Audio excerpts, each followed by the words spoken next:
आगे बढ़ेंगे। महाराष्ट्र में कोरोना के केसेस धीरे धीरे कम हो रहे हैं। गुज़िश्ता 24 घंटों में 18,600 नए केसेस सामने आए, जबकि गुज़िश्ता 24 घंटों में 402 कोरोना मरीजों की मौत भी वाक़ई हुई है।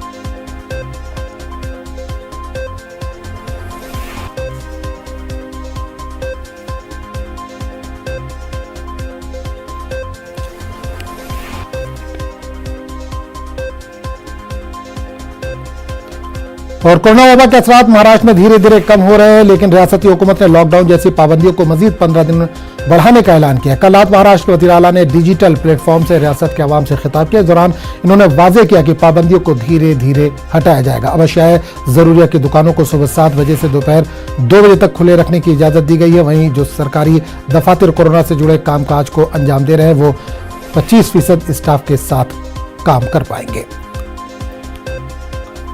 और इस पूरे मामले पर बात करने के लिए हम सीधे रुख करेंगे मुंबई का, जहां समानुवाद वसीम अंसारी इस वक्त सीधे तौर पर जुड़ा है। वसीम, महाराष्ट्र में जिस तरह से केसेस कोरोना के कम हो रहे हैं, वैसे वैसे लोगों को सुविधाएं या आसानियां मिलती नजर आ रही हैं? देखिए, जिस तरह से महाराष्ट्र में लगातार जो कोरोना के मरीजों की संख्या है, इसमें कमी होती नजर आ रही है साफ तौर पे। लेकिन एक तरफ देखा जा रहा है कि इससे पहले भी हमने देखा है कि जब ये संख्या कम होती नजर आई तो अचानक ये इसमें इजाफा भी हुआ। इस बार सरकार पूरी तरह से मुस्तैद है। वो साफ तौर पर उनका यही कहना है कि किसी भी तरह से राहत फिलहाल लोगों को नहीं दी जाएगी। यही एक वजह है कि सीएम उद्धव ठाकरे ने 15 दिन तक, यानी कि 15 जून तक इस पूरे लॉकडाउन को बढ़ा दिया गया है कड़े नियमों के साथ। और साफ तौर पे ये भी कहा है कि स्थानिक जो प्रशासन है वो अपने अपने तरीके से थोड़ी छूट लोगों को दे सकते हैं, लेकिन ये अगर कहा जाए कि पूरी तरीके से छूट भी लिए तो काफी गलत होगा, क्योंकि अब भी देखा गया है इसका जो असर है खास करके ग्रामीण इलाकों में साफ तौर पे दिखाई दे रहा है। जो 14 से 15 जिले हैं, उन इलाकों में अब भी जो कोरोना के मरीजों की संख्या है उसमें काफी बढ़ोतरी हो रही। जो शहरी इलाके अगर हम बात करें मुंबई की, पुणे की, नागपुर, इन इलाकों में रोक जरूर लगी है, जो नंबर से काफी कम हुआ है। इस बात की भी एक तसल्ली जरूर है कि जो रिकवरी रेट है उसमें काफी बढ़ोतरी हुई है।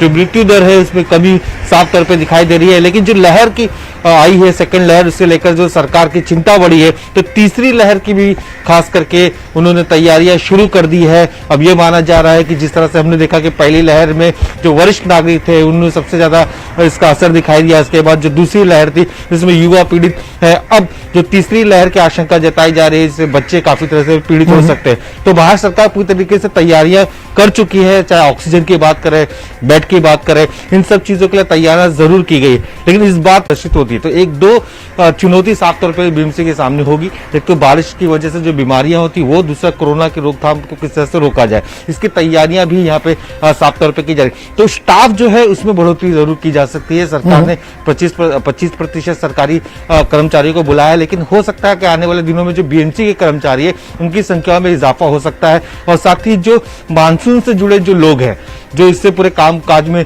इन्वॉल्व होते हैं, नाले की सफाई हो या सड़कों की सफाई हो, जो कर्मचारी, उनकी संख्या में भी इजाफा किया जा सकता है। तो धीरे धीरे राहत जरूर दी जा सकती है। लेकिन ये कहा जाए कि तुरंत अगर 15 जून के बाद ही लोकल ट्रेन शुरू हो जाएगी तो ये कहना भी काफी मुश्किल होगा, क्योंकि इससे पहले भी ये बातें हमने देखी थी कि जब ट्रेनों की बात आई तो धीरे धीरे स्टेप वाइज पहले महिलाओं के लिए फैसिलिटीज बनाई गई, एक वक्त निर्धारित किया गया, आम लोगों के लिए सुबह 7 बजे से पहले का वक्त रखा गया, शाम में 7 बजे का वक्त रखा। तो इसी तरीके की एक रणनीति तय जरूर की जाएगी आने वाले दिनों में, क्योंकि फिलहाल ऐसा नहीं लगता है कि लोगों के लिए लोकल ट्रेनों का सफर शुरू किया जाएगा।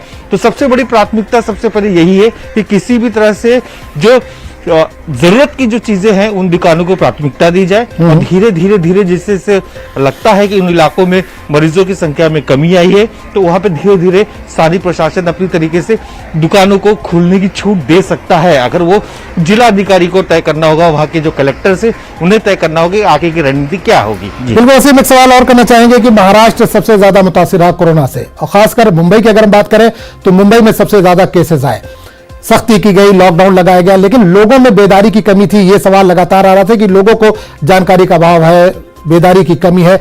अब क्या लगता है, क्योंकि इतने ज्यादा केसेस हो गए, क्या अब लोग अपने हिसाब से जो भी कोरोना की गाइडलाइन है उसको फॉलो करते नजर आ रहे हैं?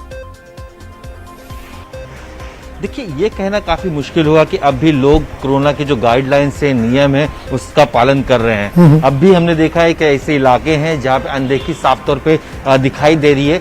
सरकार की तरफ से कई तरह की उपाय योजना की गई है, सख्ती बरती जा रही है पुलिस की तरफ से या बीएमसी के अधिकारियों की तरफ से, लेकिन ये जो कहीं ना कहीं लापरवाही एक वजह साफ तौर पे दिखाई देती है, जिसकी वजह से जो मरीजों की संख्या बढ़ रही है। जैसे कल सीएम उद्धव ठाकरे ने इस बात पर ज्यादा जोर दिया कि गांवों को मुक्त करना है, शहरों को मुक्त करना है कोरोना से, तो सबसे पहले आपको अपना घर कोरोना मुक्त करना होगा। गांव, घर से आपका मोहल्ला होगा, मोहल्ला से गाँव होगा, जिला होगा, जी, जी। इस तरह से पूरे चीजों पे काबू पाया जा सकता है। लेकिन लापरवाही साफ तौर पे यहाँ पे दिखाई देती है। अब भी लोग सड़कों पे बेवजह घूमते हुए नजर आते हैं, कार्रवाई की जाती है।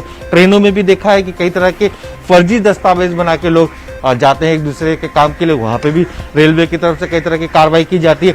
तो अनदेखी एक वजह साफ तौर पे, अगर लोगों ने अपने जो नियम है उनका पालन किया तो हो सकता है कि इससे हम जल्दी ही राहत पा सकते हैं और जल्द से जल्द, जैसे आंकड़ों में कमी जरूर देखी जा रही है, रोजाना के 1000 के नीचे भी मुंबई में आ चुके हैं। जो बड़े शहर थे, खास करके पूना, मुंबई, नागपुर, थाने, इन इलाकों में जिस तरह से इजाफा हुआ था कोरोना के मरीजों की जो संख्या बढ़ रही थी, एक बड़ी मुश्किल थी, खास करके सरकार के सामने चेतावनी थी, अस्पतालों में भीड़ साफ तौर पर दिखाई दे रही थी। अब ऐसे में उन इलाकों में राहत जरूर मिल रही है, बिल्कुल। लेकिन जिस तरह से ग्रामीण इलाके हैं वो मुश्किलें बढ़ा रही है। चलिए वसीम, बहुत बहुत शुक्रिया इस तमाम जानकारी के लिए।